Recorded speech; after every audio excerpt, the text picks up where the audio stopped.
ओम शांति। आज की 20/2/2025 की साकार मुरली से है। बाबा ने आज की मुरली में कहा कि अब विकारों का दान दो तो ग्रहण उतर जाए और यह तमो प्रधान दुनिया सतो प्रधान बने। तुम बच्चों को किस बात से कभी भी तंग नहीं होना चाहिए। तुम्हें अपनी लाइफ से कभी भी तंग नहीं होना चाहिए, क्योंकि यह हीरे जैसा जन्म गाया हुआ है। इनकी संभाल भी करनी है। गाया भी जाता है कि सर्व का सद्गति दाता फिर वृक्षपति भी है।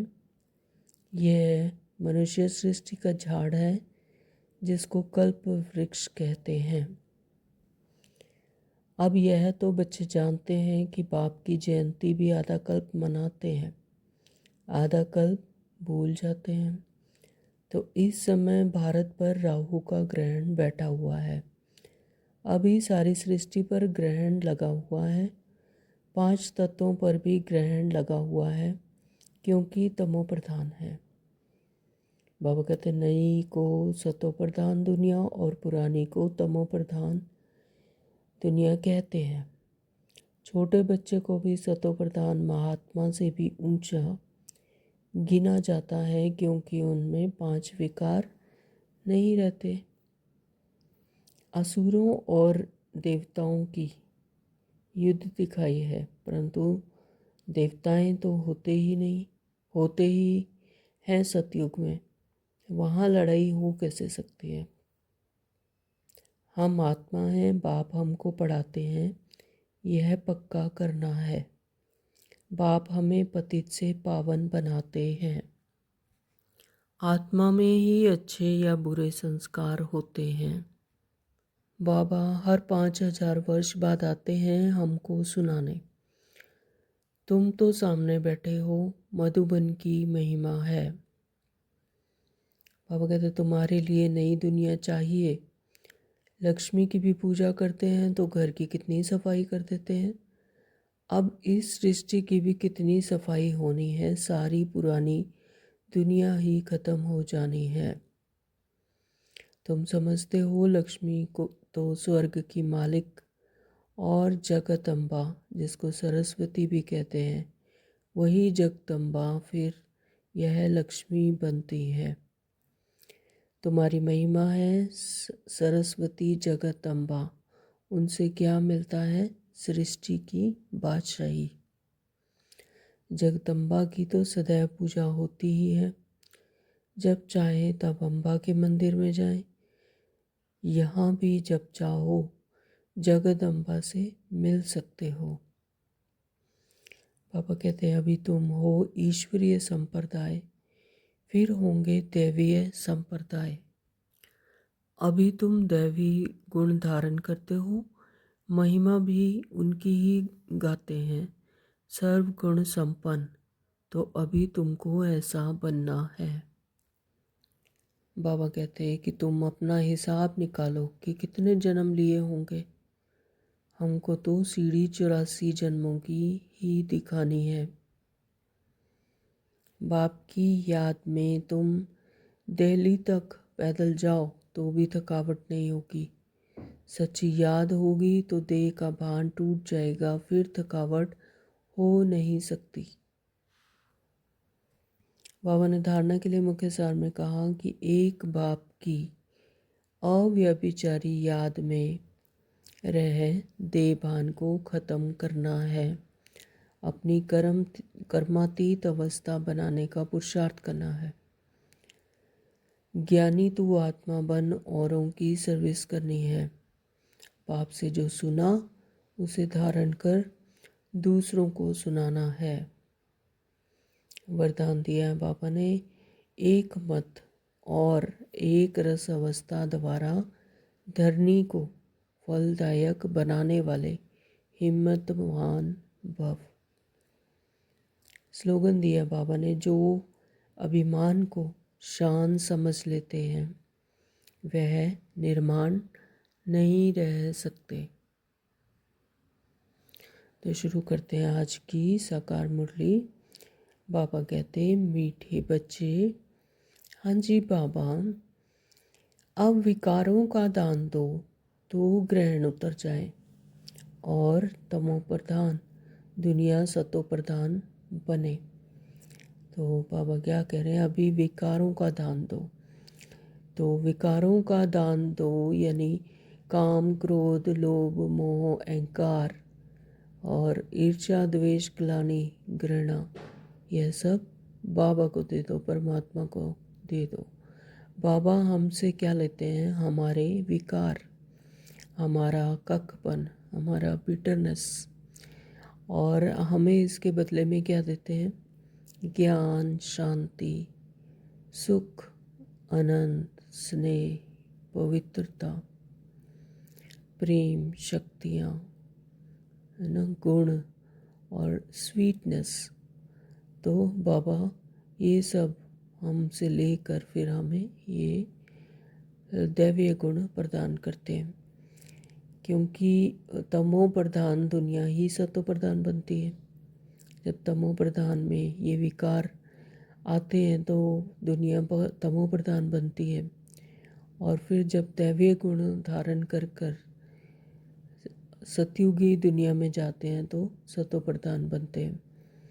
तो अब विकारों का दान दो। तो अब ये संगम युग पर यह टाइम है, बाबा हमसे हमारे विकार मांगते हैं। तो बाबा कहते हैं कि अपने विकार मुझे दे दो और दैवीय गुण धारण करो, जो आत्मा का सत्य स्वरूप है उसे धारण करो, सतो प्रधानता धारण करो। तो अब विकारों का दान दो तो ग्रहण उतर जाए और यह तमो प्रधान दुनिया भी सतो प्रधान बने। प्रश्न किया बाबा ने, तुम बच्चों को किस बात से कभी भी तंग नहीं होना चाहिए? तो उत्तर दिया है, तुम्हें अपनी लाइफ, जीवन से कभी भी तंग नहीं होना चाहिए, क्योंकि यह हीरे जैसा जन्म गाया हुआ है, तो इनकी संभाल भी करनी है। तो ये जो दैवीय गुण धारण करती है आत्मा, तो इसी तन में आकर इस शरीर का आधार लेकर धारण करती हैं, क्योंकि जो संगम युग का जो टाइम है, बाबा कहते हैं कि कमाई का समय है, हीरे जैसा जन्म गाया हुआ है। तो आत्मा यहाँ पर हीरे जैसा बनती है, इनकी संभाल भी करनी है। तंदुरुस्त होंगे तो नॉलेज सुनते रहेंगे, तो तंदुरुस्त होंगे। बाबा कहते हैं कि ये जब यह शरीर तंदुरुस्त होगा तो इसमें आत्मा इन ऑर्गन्स के द्वारा नॉलेज सुनती है।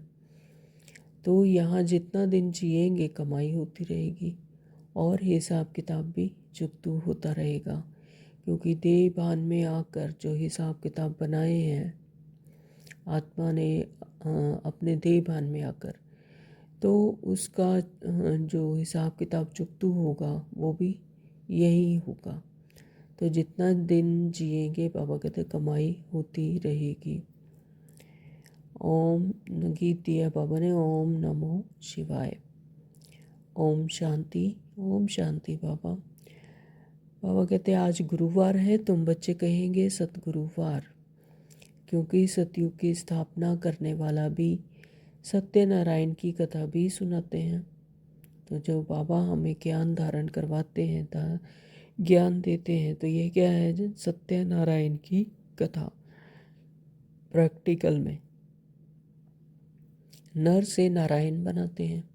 गाया भी जाता है, सर्व का सदगति दाता, फिर वृक्षपति भी कहते हैं।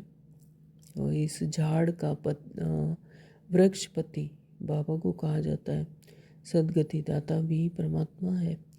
तो यह मनुष्य सृष्टि का झाड़ है, इसको जिसको कल्प वृक्ष कहते हैं। कल्प कल्प अर्थात 5000 वर्ष बाद फिर से हुबहू रिपीट होता है। झाड़ भी रिपीट होता है। फूल 6 मास निकलते हैं। बाबा कहते हैं कि जैसे स्थूल में भी 6 मास निकलते हैं, फिर माली लोग जड़ निकाल रख देते हैं, फिर लगाते हैं तो फूल निकल पड़ते हैं। तो ऐसे ही बाबा हमें, परमात्मा हमें फिर से आकर फिर से नई सृष्टि का ट्रांसफॉर्मेशन करते हैं और तमो प्रधान से सतो प्रधान दुनिया बनाते हैं। तो अब यह तो बच्चे जानते हैं कि बाप की जयंती भी आधा कल्प मनाते हैं, आधा कल्प भूल जाते हैं। तो यानी सतयुग में और त्रेता में आत्मा को विस्मृति होती है परमात्मा की, है ना। और द्वापर से भक्ति शुरू होती है, द्वापर और कलयुग से। तो बाप की जयंती भी आधा कल्प ही मनाते हैं। जैसे स्मृति आती है और भक्ति शुरू होती है तो फिर बाप की जयंती मनाते हैं। तो भक्ति मार्ग में आधा कल्प याद करते हैं बाबा कब आकर के गार्डन ऑफ फ्लावर्स स्थापन करेंगे। दशाएं तो बहुत होती हैं ना, वृक्षपति की भी दशा भी है, उतरती कला की भी दशाएं होती हैं। तो इस समय भारत पर राहु का ग्रहण बैठा हुआ है, यानी इस टाइम पर सारी सृष्टि ही जैसे राहु का ग्रहण बैठा हुआ तमो प्रधानता में है। विनाशी रावण का राज्य बना हुआ है, विकार है चारों तरफ। तो जैसे राहु का ग्रहण बैठा हुआ है। चंद्रमा को भी जब ग्रहण लगता है तो पुकारते हैं दे दान तो छूटे ग्रहण। तो जब चंद्रमा को ग्रहण लगता है तो ऐसे कहते हैं कि दान देने से ग्रहण छूट जाता है। तो बाप भी कहते हैं कि ये 5 विकारों का दान दे दो तो छूटे ग्रहण। तो बाबा भी हमसे ये 5 विकारों का दान मांगते हैं कि फिर तुम इस ग्रहण से, इस दुख की दुनिया से छूट जाओगे। तो ये 5 विकार जो हैं वो मुझे दान दे दो। तो अभी सारी सृष्टि पर ग्रहण लगा हुआ है, 5 तत्वों पर भी ग्रहण लगा हुआ है, क्योंकि तमो प्रधान है। हर चीज़ नई फिर पुरानी होती है। तो स्थूल में भी कोई चीज़ पहले नई होती है, फिर धीरे धीरे वो पुरानी होना शुरू हो जाती है। तो इसी तरह से यह सृष्टि चक्कर भी पहले नई होती है, फिर धीरे धीरे परसेंटेज डाउन होती जाती है और विकार आ जाते हैं, तो फिर पुरानी होती जाती है। तो नई को सतो प्रधान और पुरानी को तमो प्रधान कहते हैं। तो नई जो चीज़ होगी, नई सृष्टि है, तो उसको क्या करेंगे, कहेंगे सतो प्रधान दुनिया। और जो ही वो पुरानी होती है और विकार आते जाते हैं, रावण राज्य आ जाता है, तो उसे कहेंगे तमो प्रधान। तो छोटे बच्चे को भी सतो प्रधान महात्मा से भी उच्च गिना जाता है, क्योंकि उनमें 5 विकार नहीं रहते। तो जो छोटा बच्चा होता है तो उसकी भी जैसे सतो प्रधान स्थिति होती है। छोटे बच्चे में कोई 5 विकार नहीं होते, काम क्रोध लोभ मोह अहंकार नहीं होते। छोटे बच्चा होता है, उसको जो भी जैसे गोद में भी उठाएगा तो उसे भान ही नहीं होता कि ये कौन अपना कौन नहीं। अगर वो फिर भी मुस्कराने लग जाता है ना, तो उसको ना किसी से कोई लोभ होता है, ना अहंकार होता है, कुछ नहीं, ना ईर्ष्या ना द्वेष। तो वो क्या होता है, वो भी जैसे सतो प्रधान, उसका बाबा कहते हैं कि महात्मा से भी ऊंच गिना जाता है, क्योंकि उसमें 5 विकार नहीं रहते। तो भक्ति तो सन्यासी भी छोटेपन में करते हैं। जैसे राम तीर्थ श्री कृष्ण का पुजारी था, फिर जब सन्यास लिया तो पूजा खल्लास। तो छोटेपन में ही बाबा कहते कि सन्यासी भी बनते। भक्ति तो सन्यासी भी छोटेपन में ही करते हैं, यानी अपने बाल अवस्था में ही करते हैं। तो जैसे राम तीर्थ श्री कृष्ण का पुजारी था, तो वह भी जब सन्यास लिया तो फिर पूजा खल्लास। तो सृष्टि पर पवित्रता भी चाहिए ना। भारत पहले सबसे पवित्र था, फिर जब देवताएं वाम मार्ग में जाते हैं फिर नए सिरे बनने शुरू हो जाते हैं। डिस्ट्रक्शन जरूर होता है, उपद्रव होते हैं। तो जब रावण राज्य शुरू होता है तो इस समय सब पतित हैं।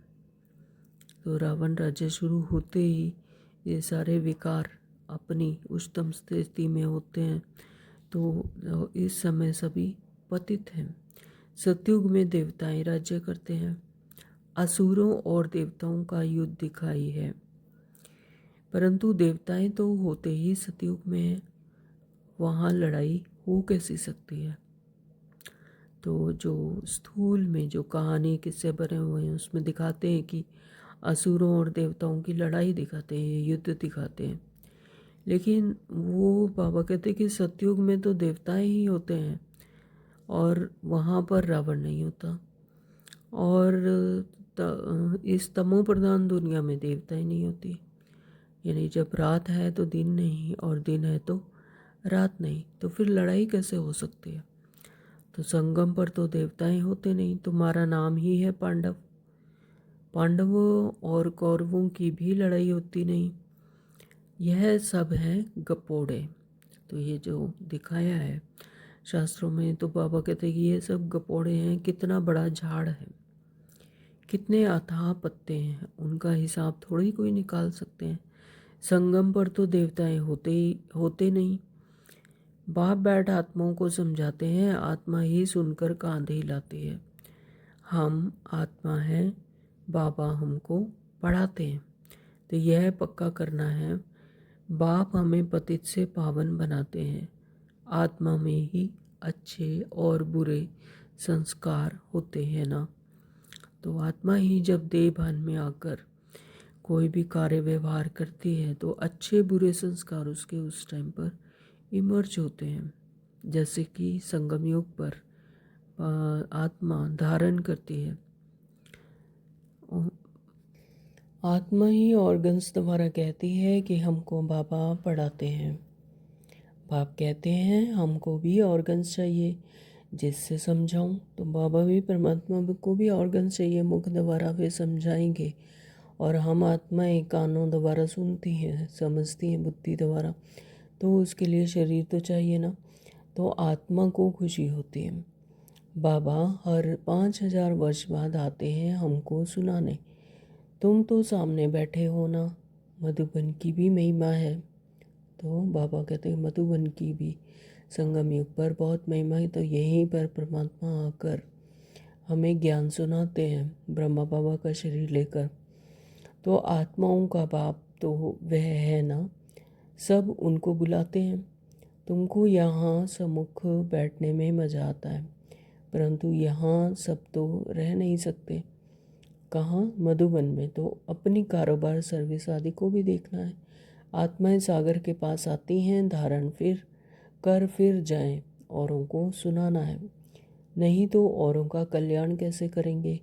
तो योगी और ज्ञानी तो आत्मा को शौक़ रहता है हम जाकर औरों को भी समझाएं। योगी और ज्ञानी तो आत्मा को यह शौक़ रहता है कि जो हमने, जैसे बाबा ने हमें अपने सत्य स्वरूप का ज्ञान दिया, अपना परिचय दिया, तो ऐसे और आत्माओं को भी हम समझाएं। तो यह शौक़ रहता है। तो अब शिव जयंती मनाई जाती है ना। भगवान हुआ है, भगवान हुआ श्री कृष्ण के लिए नहीं कह सकते, वह तो दैवी गुणों वाला मनुष्य है। तो श्री कृष्ण तो मनुष्य हैं क्योंकि वह जीवन मरण में आते हैं, शरीर धारण करते हैं। तो डेटिज़म कहा जाता है। अब बच्चे यह तो समझ गए हैं कि अभी देवी देवता धर्म नहीं है, स्थापना हो रही है। तो तुम ऐसे नहीं कहेंगे कि हम अभी देवी देवता धर्म के हैं, नहीं। अभी तुम ब्राह्मण धर्म के हो। अभी हम ज्ञान ले रहे हैं, ज्ञान धारण कर रहे हैं, परमात्मा हमें ज्ञान देते हैं। तो अभी क्या है, हमारा स्वरूप क्या? ब्राह्मण। तो ब्राह्मण धर्म के हैं। अभी देवी देवता नहीं कह सकते क्योंकि अभी संपूर्ण नहीं बने, दैवीय गुण अभी पूरे धारण नहीं हुए। तो बाबा कहते हैं कि अभी हम हैं ब्राह्मण धर्म के। तो देवी देवता धर्म के बन रहे हो तो उसकी प्रारब्ध है, वो है देवी देवता धर्म के बन रहे हैं। तो देवताओं को परछाया इस पतित सृष्टि पर नहीं पड़ सकता है, इसमें देवताएं आ ना सकें। तो यहाँ पर तमो प्रधान दुनिया में तो देवताएं आ ही नहीं सकते, तो यह पतित दुनिया है। तो बाबा कहते कि यहाँ पर देवताएं ना आ सके, यहाँ पर उनकी परछाया भी पतित सृष्टि पर नहीं पड़ सकती क्योंकि वो आते ही कहाँ हैं? सतयुग में। तो तुम्हारे लिए नई दुनिया चाहिए। लक्ष्मी की भी पूजा करते हैं तो घर की कितनी सफाई कर देते हैं। अब इस नई सृष्टि की भी कितनी सफाई होनी चाहिए। जैसे दिवाली पर लक्ष्मी का आह्वान करते हैं और तो फिर पूजा करनी होती है, तो फिर घर की कितनी सफाई करते हैं, साफ़ सफाई होनी चाहिए। भाई लक्ष्मी जी आएंगी तो है ना, तो उनकी पूजा करते हैं।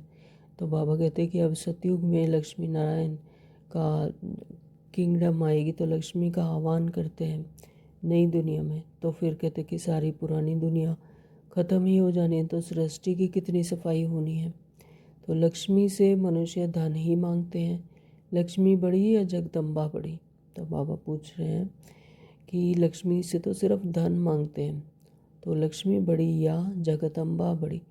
अम्बा के मंदिर में तो बहुत हैं, मनुष्यों को कुछ भी पता नहीं है। तुम समझते हो लक्ष्मी तो स्वर्ग की मालिक है, और जगदम्बा जिसको सरस्वती भी कहते हैं वही जगत अम्बा फिर यह लक्ष्मी बनती है। तो जो सरस्वती, जो जगदम्बा को सरस्वती कहा जाता है, तो स्वर्ग के मालिक तो लक्ष्मी है, लेकिन जो जगदम्बा जिसको सरस्वती भी कहते हैं, यानी मम्मा की बात कहते हैं बाबा, तो वही जगदम्बा फिर जाकर लक्ष्मी बनती है। तुम्हारा पद ऊंच है, देवताओं का पद कम है।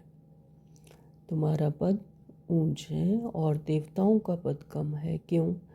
क्योंकि इस टाइम पर हम परमात्मा के अंग संग हैं, परमात्मा हमारे सम्मुख हैं, साथ हैं। और यह चढ़ती कला है, ये डायमंड युग कहा जाता है संगम युग को, क्योंकि परमात्मा साथ हैं।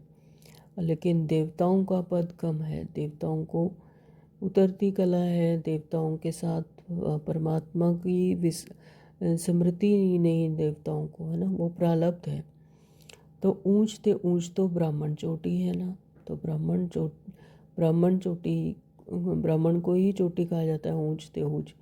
तो तुम हो सबसे ऊंच, तुम्हारी महिमा है सरस्वती जगदम्बा, उनसे क्या मिलता है? सृष्टि की बादशाही। तो वहाँ तुम धनवान बनते हो, विश्व का राज्य मिलता है। फिर गरीब बनते हो तो भक्ति मार्ग शुरू होता है। फिर लक्ष्मी को याद करते हैं। हर वर्ष लक्ष्मी की पूजा भी होती है, लक्ष्मी को हर वर्ष बुलाते हैं, जगदम्बा को कोई हर वर्ष नहीं बुलाते हैं। तो लक्ष्मी की पूजा हर वर्ष बाबा कहते हैं कि करते हैं भक्ति मार्ग में, लेकिन जगदम्बा को तो कोई हर वर्ष बुलाते नहीं। तो जगदम्बा की तो सदैव पूजा होती ही है, यानी हर वर्ष किसी विशेष दिन नहीं, बल्कि वे जगदम्बा की सदैव ही पूजा होती है। जब चाहे तब अम्बा के मंदिर में जाएं, यहाँ भी जब चाहो जगदम्बा से मिल सकते हो। तुम भी जगदम्बा हो ना? तो बाबा हम सबको आज क्या कह रहे हैं? जगत अम्बा।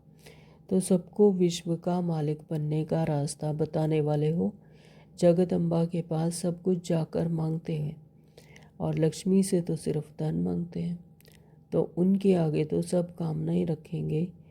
तो सबसे ऊंच मर्तबा तुम्हारा अभी है। तो जगदम्बा है, उनसे सभी कामनाएं पूरी होती हैं, और लक्ष्मी से सिर्फ धन मांगते हैं। तो बाबा कहते हैं इसलिए तुम्हारा मर्तबा सबसे ऊंचा है, जबकि बाप के आकर बच्चे बने हो। जब से बाबा के बच्चे बने हैं तो बाप वर्षा देते हैं। अभी तुम हो ईश्वरीय संप्रदाय, फिर होंगे दैवीय संप्रदाय। अभी क्या है? ईश्वरीय संप्रदाय, यानी परमात्मा के सम्मुख हैं, परमात्मा से मिलन मनाते हैं, परमात्मा से शक्तियाँ लेते हैं, है ना। तो बाबा कहते हैं अभी क्या है? ईश्वरीय संप्रदाय, फिर होंगे दैवीय संप्रदाय। वहाँ सतयुग में तो दैवीय संप्रदाय होता है। तो इस समय सब मनोकामनाएं भविष्य के लिए पूरी होती हैं। कामना तो मनुष्य को रहती है ना, तुम्हारी सब कामनाएं पूरी होती हैं। यह तो है आसुरी दुनिया। बच्चे देखो कितने पैदा करते हैं, तुम बच्चों को तो साक्षात्कार कराया जाता है। सतयुग में कैसे श्री कृष्ण का जन्म होता है, वहाँ तो सब कायदे सिर होता है, दुख का नाम नहीं रहता। उनको कहा ही जाता है सुखधाम। तुमने अनेक बार सुख में पास किया है और अनेक बार हार खाई है और जीत भी पाई है। तो ये कल्प कल्प होता जाता है, रिपीट होता है। सब कुछ हूबहू रिपीट होता है। तो बाबा कहते हैं कि अभी स्मृति आई है कि हमको बाबा पढ़ाते हैं, स्कूल में नॉलेज पढ़ते हैं, साथ साथ मैनर्स भी सीखते हैं ना, स्कूल में नॉलेज लेते हैं। और देवी गुण जैसे अभी रूहानी स्कूल में भी हम ज्ञान धारण करते हैं और देवी गुण धारण करते हैं, यानी मैनर्स सीखते हैं। तो वहाँ कोई इन लक्ष्मी नारायण जैसे मैनर्स नहीं सीखते हैं। कहाँ? सतयुग में। तो वहाँ मैनर्स सीखने की दरकार ही नहीं, क्योंकि वहाँ पर तो ऑलरेडी सारी आत्माएं दैवीय गुण धारण करने वाली ही वहाँ पर जाती हैं, जिनमें दैवीय गुण होंगे, तो सतो प्रधान होंगी, अपनी उच्चतम स्टेज पर होंगी। तो बाबा कहते हैं कि वहाँ मैनर्स नहीं सीखते। अभी तुम दैवीय गुण धारण करते हो, महिमा भी उनकी ही गाते हैं, सर्वगुण संपन्न। तो अभी तुमको ऐसा बनना है। तुम बच्चों को अपनी इस लाइफ से कभी तंग नहीं होना चाहिए कि यह क्या है, हमारे संगम युग पर परमात्मा से ज्ञान लेने का टाइम है, कमाई करने का टाइम है। तो बाबा कहते हैं इस लाइफ से कभी तुम्हें तंग नहीं होना, ये डायमंड युग है, क्योंकि यह हीरे जैसा जन्म गाया हुआ है। तो यह जो हमारा संगम युगी जन्म है, संगम युग का जो टाइम है, वो हीरे जैसा जन्म गाया हुआ है। इनकी संभाल भी करनी होती है। बाबा कहते हैं इनकी संभाल भी करनी होती है। तंदुरुस्त होंगे तो नॉलेज सुनते रहेंगे, यानी ऐसा नहीं कि हम ज्ञान लेते हैं परमात्मा से और ये संगम युग है तो भाई इस शरीर को भूलना है, तो शरीर की संभाल नहीं करनी, नहीं, इस शरीर की तो संभाल करनी, क्योंकि इन्हीं 5 तत्वों के बने शरीर के ऑर्गन्स द्वारा ही हम ज्ञान धारण करते हैं। इसके बिना हम ज्ञान धारण नहीं कर सकते। तो बाबा कहते हैं कि तंदुरुस्त होंगे तो नॉलेज सुनते रहेंगे, बीमारी में भी सुन सकते हैं, बाप को याद कर सकते हैं। यहाँ जितना दिन जिएंगे सुखी रहेंगे, कमाई होती रहेगी, हिसाब किताब चुकतू होता रहेगा। तो देहपान में आकर जो हिसाब किताब बने हैं, तो बाबा कहते वो भी यही चुकतू होंगे। तो बाबा को याद कैसे करेंगे? इन ऑर्गन्स द्वारा ही याद आते हैं, याद कर सकते हैं। आत्मा अपनी उच्चतम स्टेज को कैसे हासिल करेगी? इस शरीर में रहकर ही, 5 तत्वों के शरीर में रहकर, इन ऑर्गन्स द्वारा ही, बुद्धि द्वारा ही बुद्धि योग परमात्मा से लगाती है। तो बच्चे कहते हैं बाबा सतयुग कब आएगा? तो यह बहुत गंदी दुनिया है। बाप कहते हैं अरे पहले कर्मातीत अवस्था तो बनाओ। तो कर्म से अतीत अवस्था यानी अपनी उच्चतम स्टेज, तो जितना हो सके पुरुषार्थ करते रहो। बच्चों को सिखलाना चाहिए कि शिव बाबा की याद करो, यह है अव्यभिचारी याद। तो एक शिव की भक्ति करना वह है अव्यभिचारी भक्ति, सतो प्रधान भक्ति। फिर देवी देवताओं को याद करना वह है सतो भक्ति। बाप कहते हैं उठते बैठते तुम मुझ बाप को याद करो। बच्चे ही बुलाते हैं हे पतित पावन, हे लिबरेटर, हे गाइड। यह आत्मा ने कहा है। ये सब कौन कहती है? आत्मा कहती है। जब इस 5 तत्व की दुनिया से जब दुखी हो जाती है आत्मा रावण राज्य से और अपने देह भान में आकर अपने सतो प्रधान अपने सत्य स्वरूप को भूल जाती है, तो बाबा को याद करती है। बाबा को कहती है कि हे पतित पावन, हे लिबरेटर, हे गाइड, हे दुखहर्ता सुखकर्ता, है ना। तो ये सब आत्मा ने कहा। पापा कहते हैं बच्चे याद करते हैं, बाप अभी स्मृति दिलाते हैं, तुम याद करते आए हो। हे दुखहर्ता सुखकर्ता आओ, आकर दुख से छुड़ाओ। तो लिबरेट करो, शांति धाम में ले जाओ। बाप कहते हैं मैं तुमको शांति धाम ले जाऊंगा, फिर सुख धाम में तुमको साथ नहीं देता हूँ। तो शांति धाम में बाबा ही हमें ले जाते हैं, लेकिन जब सुख धाम मिलता है तो हमें वर्षा देकर बाबा शांति धाम में चले जाते हैं। यानी सुख धाम में बाबा कहते हैं मैं तुम्हें साथ नहीं देता हूँ, तो सुख धाम में परमात्मा हमारे साथ नहीं रहते हैं। साथ अभी ही देता हूँ, सभी आत्माओं को घर ले जाता हूँ। मेरा अभी पढ़ाने का साथ है और फिर वापस घर ले जाने का साथ है। बस मैं अपना परिचय तुम बच्चों को अच्छी रीति बैठ सुनाता हूँ।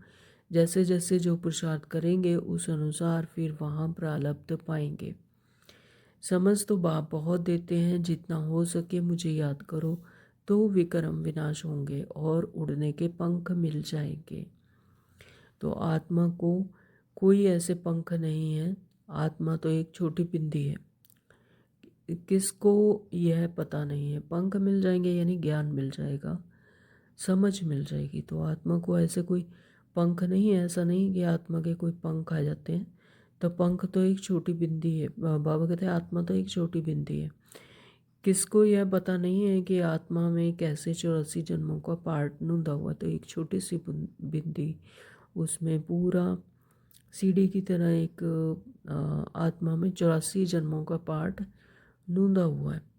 ना आत्मा को किसी को परिचय है, ना परमात्मा का परिचय है। तब आप कहते हैं मैं जो हूँ, जैसा हूँ, मुझे कोई भी जान नहीं सकता है।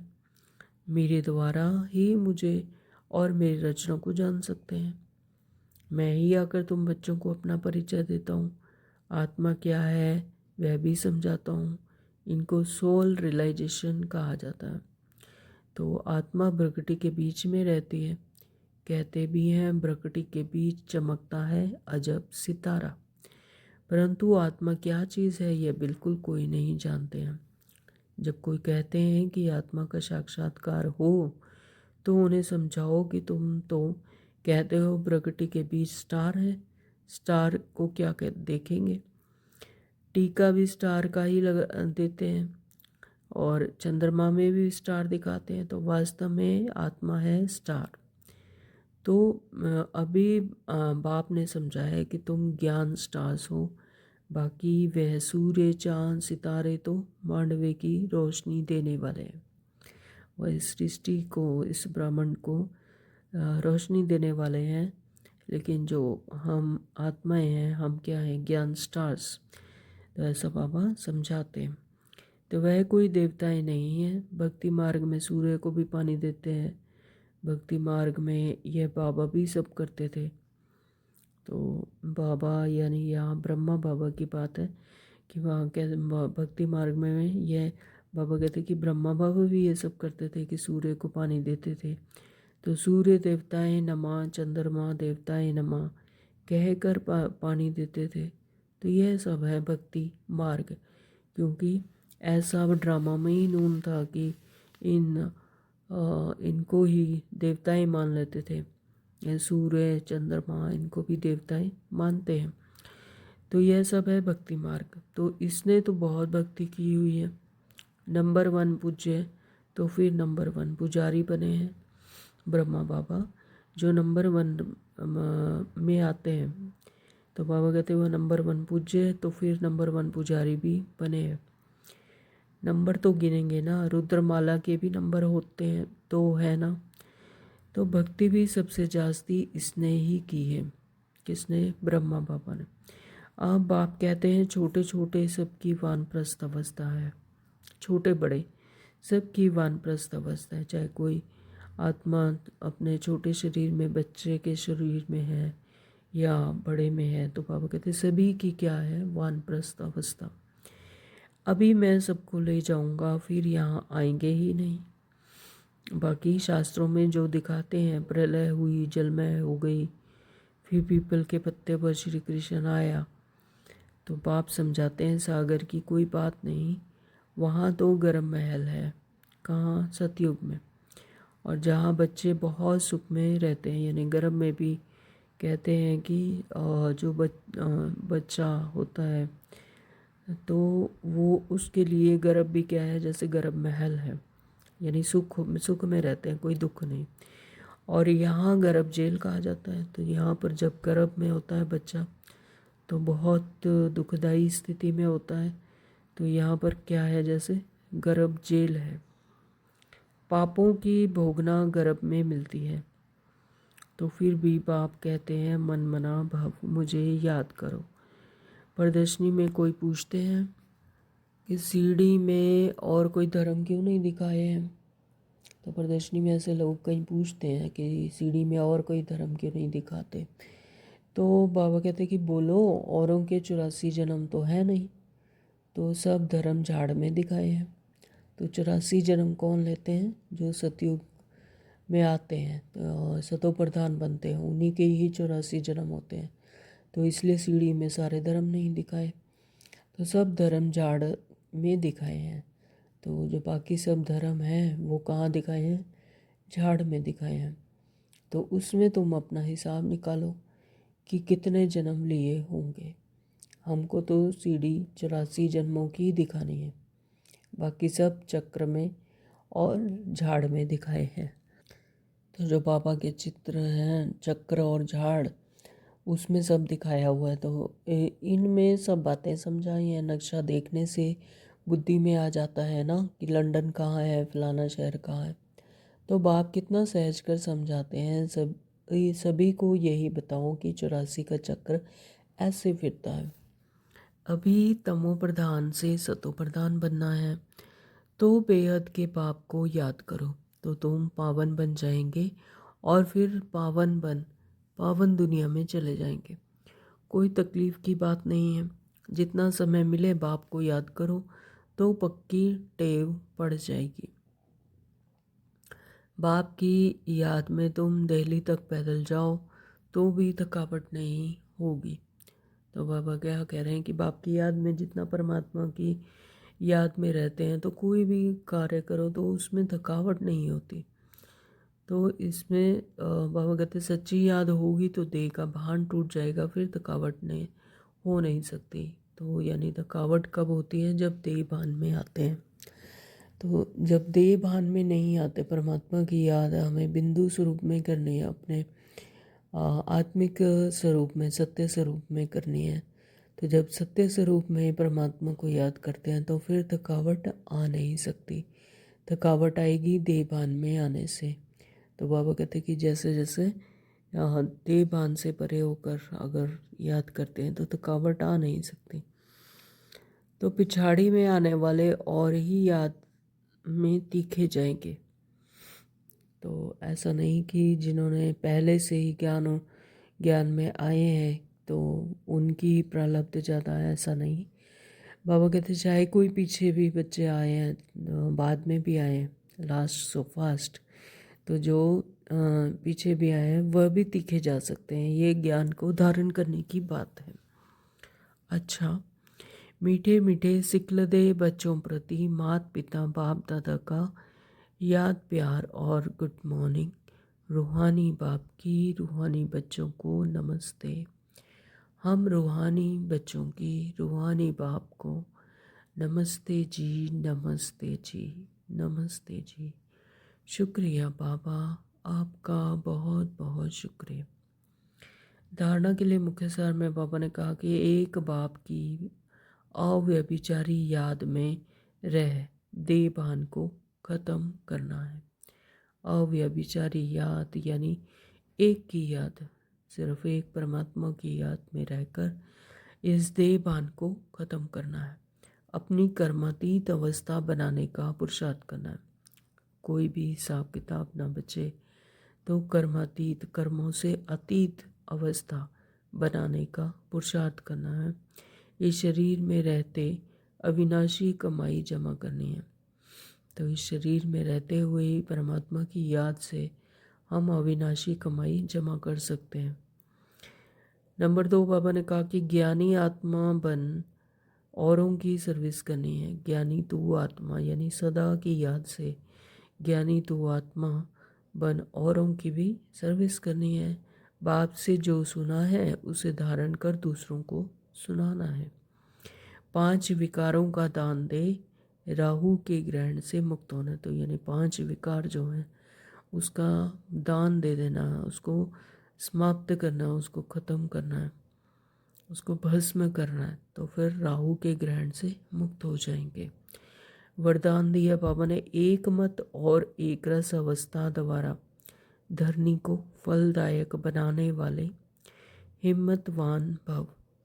एक मत एक रस अवस्था यानी अचल अटूल एक रस पावरफुल स्टेज आत्मा की अवस्था।